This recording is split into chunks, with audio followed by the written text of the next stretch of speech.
Welcome to ആർക്കേസ് stories.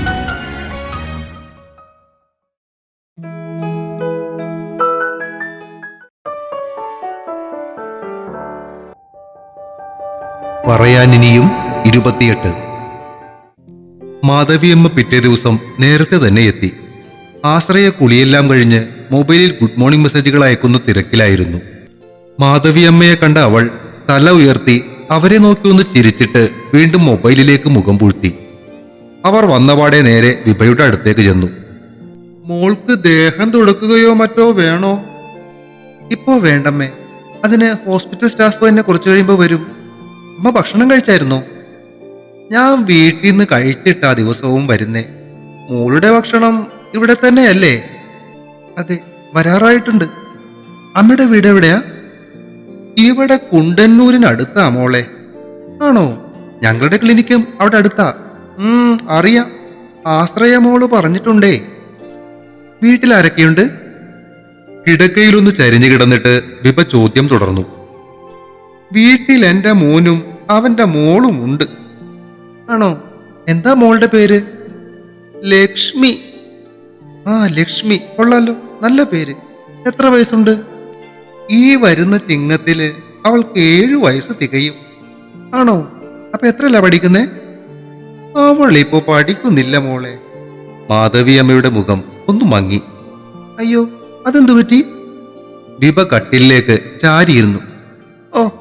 എന്ത് പറയാനാ മോളെ, കൊച്ചിനെ പഠിപ്പിക്കണമെന്ന് അവളുടെ അച്ഛനും കൂടി തോന്നണ്ടേ? ഞാൻ ഇതുപോലെ ആരെങ്കിലുമൊക്കെ വിളിച്ച അവരെ നോക്കാൻ പോകും, അല്ലാത്തപ്പോ ലോട്ടറി ടിക്കറ്റ് വിൽക്കും. പക്ഷെ അതുകൊണ്ടൊന്നും കൊച്ചിനെ പഠിപ്പിക്കാനുള്ളത് തികയത്തില്ല. മാധവിയമ്മ ഒരു നെടുവീർപ്പോടെ പറഞ്ഞു.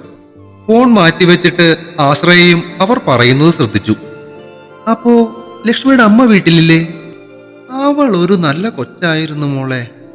കാക്കനാടൊരു കമ്പനിയില് ചെറിയ ജോലിക്കും പോയിരുന്നതാ. പക്ഷെ എന്റെ മോന് അവളെ സംശയമായിരുന്നു.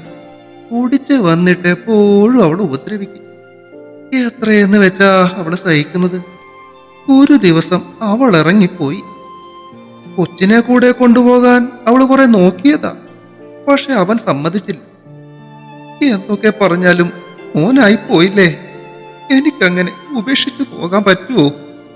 ഒഴുകാൻ തുടങ്ങിയ കണ്ണുനീർ പുറം കൈകൊണ്ട് തുടച്ചിട്ടവർ എഴുന്നേറ്റ് വാഷ്റൂമിലേക്ക് കയറി. കസേരയിലിരിക്കുകയായിരുന്ന ആശ്രയെ വിഭ വിഷമത്തോടെ നോക്കി. അവളുടെ മുഖത്തെയും തെളിച്ചം കെട്ടിരുന്നു.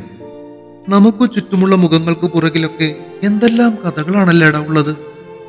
വാഷ്റൂമിനകത്തു നിന്ന് മുഖം കഴുകുന്ന മാധവിയമ്മയെ നോക്കിയിട്ട് ആശ്രയ പറഞ്ഞു. നോക്കുമ്പോ എല്ലാവരും ചിരിച്ചുകൊണ്ടാ നടക്കുന്നേ. പക്ഷെ ഉള്ളിലേക്ക് നോക്കിയാ കാണാം പലരുടെയും ഉള്ളിലെ ചോര പൊടിയുന്ന മുറിവുകൾ.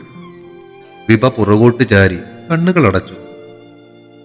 വാതിലിൽ ആരോ തട്ടുന്ന ശബ്ദം കേട്ടാണ് രണ്ടുപേരും വാതിൽക്കലേക്ക് നോക്കിയത്. ചാരിയിട്ടിരുന്ന വാതിൽ തുറന്ന് അകത്തേക്ക് വന്ന സുദേവിനെയും ശ്രീഹരിയെയും കണ്ടതോടെ രണ്ടുപേരുടെയും മുഖങ്ങൾ ഒരുപോലെ തിളങ്ങി. ആഹാ, മാധവിയമ്മ ഇന്ന് നേരത്തെ വന്നു. വാഷ്റൂമിൽ നിന്നും ഇറങ്ങി വന്ന മാധവിയമ്മയെ കണ്ടതും സുദേവ് ചോദിച്ചു. ഇന്ന് ഇത്തിരി നേരത്തെ ഇറങ്ങി മോനെ. മറ്റന്നാള് വിഷു അല്ലേ, വൈകിട്ട് കുറച്ച് നേരത്തെ പോണം. ഈശ്വര, മറ്റന്നാളാണോ വിഷു? വിഭ കണ്ണുകൾ വിടർത്തി ആരോടൊന്നില്ലാതെ ചോദിച്ചു. ആടി, നീ ആശുപത്രി വന്നിട്ടിപ്പോ 11 ദിവസം കഴിഞ്ഞില്ലേ? ആശ്രയ പറഞ്ഞു. അങ്ങനെ ഈ കൊല്ലത്തെ വിഷുവും ഗോപി. കട്ടിലിൽ ചാരി താടിക്ക് കൈകൊടുത്തു പറയുന്നവളെ സുദേവ് കൗതുകത്തോടെ നോക്കി. എന്തു പറ്റി വിഭക്കുട്ടി? പണ്ട് തൊട്ടേ വിഷുവും ഓണവും ഒക്കെ കണക്കായിരുന്നു മാഷെ. ഇപ്രാവശ്യം എല്ലാത്തിൽ നിന്നും രക്ഷപ്പെട്ട് ആദ്യമായിട്ട് വിഷു ഒന്ന് ആഘോഷിക്കാന്ന് വിചാരിച്ചിരുന്നതാ, അതും ചീറ്റി. ഇങ്ങനെ നിരാശപ്പെടല്ലേ നീ. വിഷു ഒക്കെ ഇനിയും വരുമല്ലോ, നമുക്ക് ആഘോഷിക്കാം. അവൻ അവളെ ആശ്വസിപ്പിച്ചു. ഉറപ്പാണോ മാഷെ? അവൾ പുരികങ്ങൾ ചുളുക്കി സുദേവിനെ നോക്കി. പിന്നല്ലാതെ. അവൻ കൊടുത്ത ആ ഉറപ്പിലൊരു ചിരി അവളുടെ ചുണ്ടുകളിലേക്കെത്തി. മോനെ, വിഷുവിൻ്റെ അന്ന് ഞാൻ ഉണ്ടാകില്ല കേട്ടോ. വീട്ടിലെ കൊച്ചിന് എന്തെങ്കിലുമൊക്കെ വെച്ചു കൊടുക്കണ്ടേ? മാധവിയമ്മ സുദേവിനെ നോക്കി പറഞ്ഞു. അത് സാരമില്ല, ഞാനുണ്ടാകും. ആശ്രയ ഉടനെ പറഞ്ഞു. അപ്പോ നിനക്ക് വീട്ടിൽ പോണ്ടേ? വിഭ അവളെ നോക്കി. ഓ, അവിടെ ഇപ്പൊ ഞാൻ ചെന്നില്ലെന്ന് വെച്ച് കുഴപ്പമൊന്നും ഉണ്ടാകാൻ പോണില്ല. അവളൊന്ന് ചിറി കൊട്ടി. അത് ശ്രദ്ധിച്ച ഹരി അവളെ നോക്കി പുരികങ്ങൾ ഉയർത്തി. അവൾ അവനെ കണ്ണടച്ച് കാണിച്ചു. അതെന്തായാലും വേണ്ട, നിന്റെ അമ്മ അവിടെ നോക്കിയിരിക്കും. അതുകൊണ്ട് പൊന്നുമോള് പോകാൻ നോക്ക് കേട്ടോ. നീ പോണേ പോയിക്കോ, ഇവിടുത്തെ കാര്യം ഞങ്ങൾ നോക്കിക്കൊള്ളാം, ശ്രീഹരിയും അവളോട് പറഞ്ഞു. ആ, എന്നാ ഞാൻ വിഷുവിൻ്റെ കാലത്തെ പോവാം. സുദേവ് കൊണ്ടുവന്ന പലഹാരപാത്രം എടുത്ത് തുറക്കുന്നതിനിടയിൽ ആശ്രയ പറഞ്ഞു. അപ്പോഴേക്കും വിഭയ്ക്കുള്ള ഭക്ഷണവും എത്തി. ഭക്ഷണം കഴിച്ച ശേഷം ആശ്രയ ഹരിയോടൊപ്പം ഇറങ്ങി. മാധവിയമ്മ ഉള്ളതുകൊണ്ട് വിഭയ്ക്ക് സുദേവിനോട് അധികം സംസാരിക്കാനും കഴിഞ്ഞില്ല. അല്പസമയം കഴിഞ്ഞ് സുദേവ് യാത്ര പറഞ്ഞിറങ്ങുന്നത് അവൾ നിരാശയോടെ നോക്കിക്കിടന്നു. അന്നു വൈകുന്നേരവും പിറ്റേ ദിവസം കാലത്തും അതേപോലെ തന്നെ കടന്നുപോയി. മറ്റുള്ളവരുടെ മുന്നിൽ വെച്ച് ആഗ്രഹിച്ചതുപോലെ സുദേവിനോട് സംസാരിക്കാൻ സാധിക്കാത്തതിന്റെ വിഷമം വിഭയെ നല്ലതുപോലെ അലട്ടി. ഇതിലും നല്ലത് ICUവിൽ തന്നെ കിടക്കുകയായിരുന്നു എന്ന് പോലും അവൾ ഓർത്തു. ഒന്നുമില്ലെങ്കിലും ആരുടെയും ശല്യമില്ലാതെ സുദേവിനോട് സംസാരിക്കാമായിരുന്നു. അസ്വസ്ഥതയോടെ അവൾ കൈകൾ കൂട്ടിത്തിരുമി. ഇടയ്ക്കൊക്കെ മനസ്സിനെ ശാസിച്ച് ചൊൽപ്പടിയിൽ നിർത്താൻ അവൾ നോക്കിയെങ്കിലും കൈവിട്ട പട്ടം കണക്കെ അത് സുദേവിനെ തന്നെ ചുറ്റിക്കൊണ്ടിരുന്നു. അന്നു വൈകുന്നേരം സുദേവ് വന്നതുമില്ല. പിറ്റേ ദിവസം ഉണ്ടാവുകയില്ല എന്ന് വിഭയെ ഓർമ്മിപ്പിച്ചിട്ട് മാധവിയമ്മ അന്നും വൈകുന്നേരം നേരത്തെ തന്നെ ഇറങ്ങി. ആശ്രയ അടുത്തിരുന്ന് ക്ലിനിക്കിലെ കാര്യങ്ങളും മറ്റും വാതോരാതെ പറയുമ്പോൾ ഇടയ്ക്കൊക്കെ മൂളിക്കൊടുക്കുന്നുണ്ടെങ്കിലും വിഭയുടെ മനസ്സ് കൂട്ടം തെറ്റി അലയുകയായിരുന്നു. ഇടയ്ക്കെല്ലാം അവൾ പ്രതീക്ഷയോടെ മൊബൈലിലേക്ക് നോക്കി. പ്രതീക്ഷിച്ച കോളുകളോ സന്ദേശങ്ങളോ ഫോണിൽ കാണാതെ വന്നപ്പോഴൊക്കെ നിരാശയോടെ തലകുടഞ്ഞു. രാത്രി ഭക്ഷണം കഴിഞ്ഞ് ആശ്രയ ബൈസ്റ്റാൻഡറുടെ കട്ടിലേക്ക് കയറിക്കിടന്ന് ഉറക്കമായപ്പോഴും നെഞ്ചിന്മേലെ കല്ല് കയറ്റിവെച്ച പോലെ ശ്വാസം മുട്ടിക്കുന്നൊരു അസ്വസ്ഥതയുമായി വിഭ കട്ടിലിൽ തിരിഞ്ഞും മറിഞ്ഞും കിടക്കുകയായിരുന്നു. ഉറക്കം അന്ന് അവളിൽ നിന്നും പിണങ്ങി മാറി നിന്നു. ആരോ കുലുക്കി വിളിക്കുന്നതറിഞ്ഞാണ് വിഭ ഞെട്ടി എഴുന്നേറ്റ് കണ്ണുകൾ തുറക്കാൻ ശ്രമിച്ചത്. എന്നാൽ കണ്ണുകൾ ആരോ പൊത്തിപ്പിടിച്ചിരിക്കുകയാണെന്ന് മനസ്സിലായതും ആദ്യം അവളൊന്ന് പകച്ചു. ഇടി ഞാനാ, കണ്ണു തുറക്കല്ലേ. ആശ്രയയുടെ ശബ്ദം കേട്ടതും അവൾ ആശ്വാസത്തോടെ ശ്വാസം വലിച്ചു വിട്ടു. എന്തോന്നാടിയത്? ഹാ, കിടന്ന് കാറാതെ മെല്ലെ എഴുന്നേക്ക്. അവളുടെ കണ്ണുകൾ മറച്ചിരുന്ന കൈകൾ മാറ്റാതെ ആശ്രയ പറഞ്ഞത് കേട്ട് വിഭ പതുക്കെ തട്ടിത്തടഞ്ഞ് കട്ടിലിൽ നിന്നും എഴുന്നേറ്റു. കണ്ണുകൾ പൊത്തിപ്പിടിച്ചുകൊണ്ട് തന്നെ പുറകിൽ നിന്നും ആശ്രയ പതുക്കെ തള്ളിയതനുസരിച്ച് വിഭ മുന്നോട്ടു നീങ്ങി നിന്നു. പുറകിൽ നിന്നിരുന്ന ആശ്രയ കൈമാറ്റിയതും വിഭ കണ്ണുകൾ മെല്ലെ ചിമ്മി തുറന്നു. മുന്നിലെ കാഴ്ചയിൽ ആദ്യം തെളിഞ്ഞത് 5 തിരിയിട്ട് കത്തിച്ചു വെച്ചിരിക്കുന്ന ഒരു നിലവിളക്കാണ്. അതിനോട് ചേർന്ന് ഓടക്കുഴലൂതി നിൽക്കുന്ന കണ്ണന്റെ മനോഹരമായ ഒരു ശില്പം.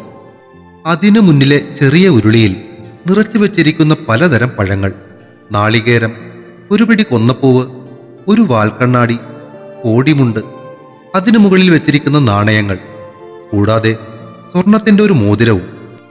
മുന്നിലെ കാഴ്ച മങ്ങിയപ്പോഴാണ് തന്റെ കണ്ണുകൾ നിറയുകയാണെന്ന് വിഭയ്ക്കു മനസ്സിലായത്.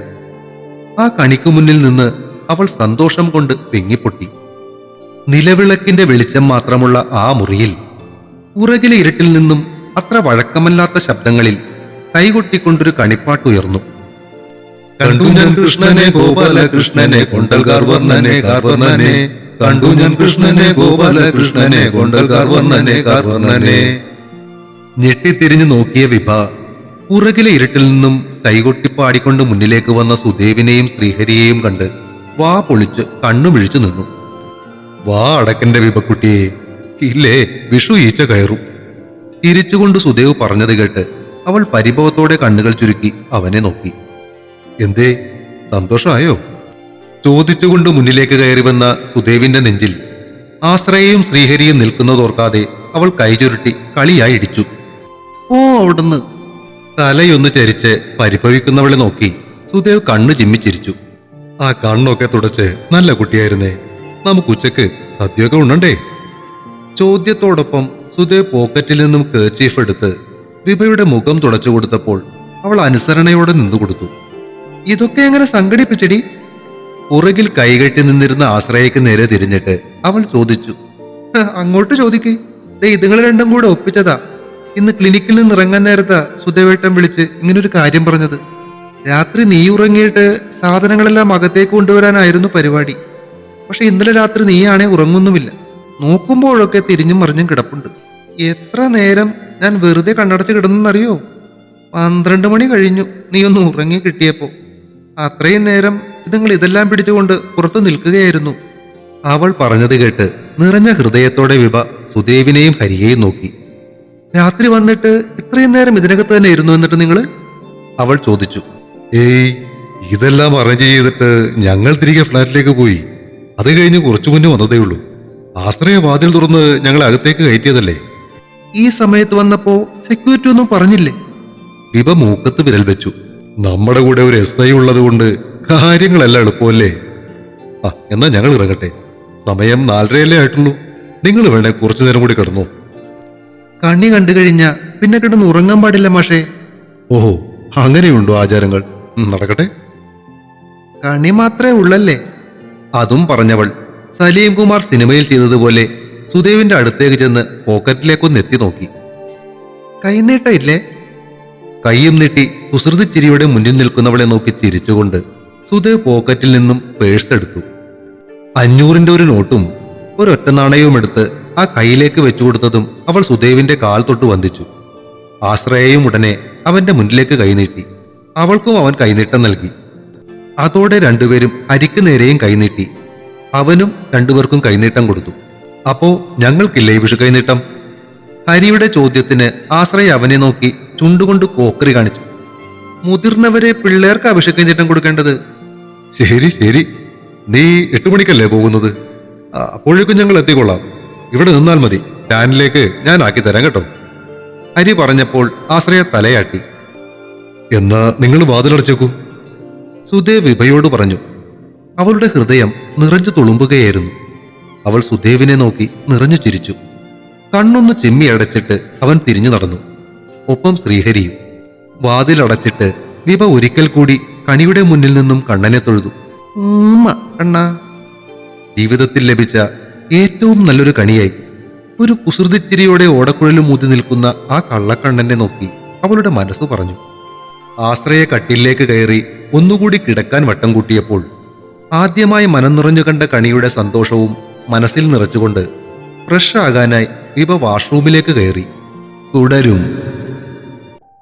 പറയാൻ ഇനിയും അടുത്ത ഭാഗം ഉടൻ പ്രതീക്ഷിക്കുക. സബ്സ്ക്രൈബ് ചെയ്യാത്തവർ ദയവായി സബ്സ്ക്രൈബും കൂടി ചെയ്യണേ.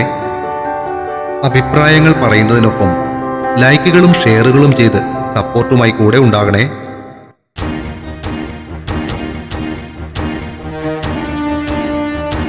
Single